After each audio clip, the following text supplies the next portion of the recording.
bên mi khu mi tê ki pak na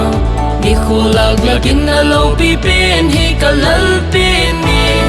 khang lui khang thắc ki nep na le ki pak na bên lấy sit sung a hin sam na hong leng thắc ki then kanan ko nga ko nào sen a bin khang ai em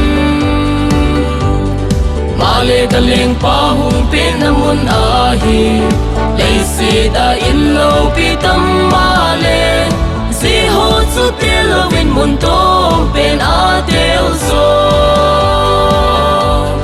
lal pa ki ngai to nahi ken ka ngai sang pe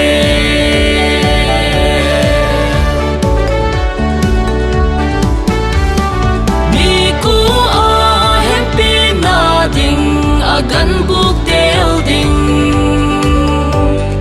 male kalal pamun tom pe na tel mai hi aki ngai nim na ya lo pi in a thu pi nge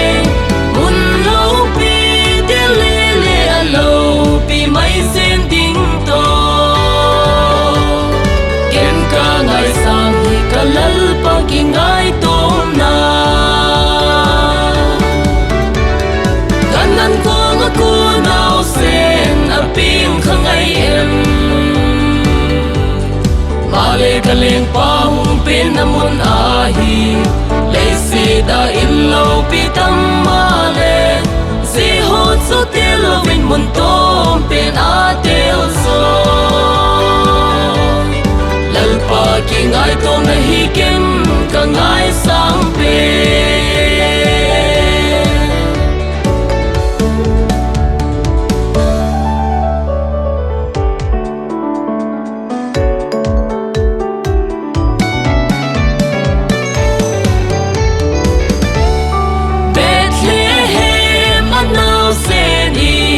sắc sinh sa mun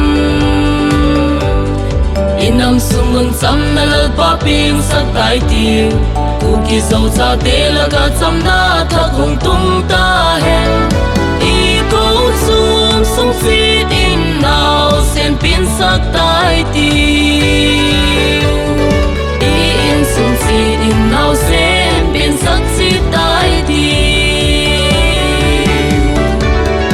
kanan ko nga ko nào sen a pin khang ai em male kaleng pa hung pin namun ahi leise da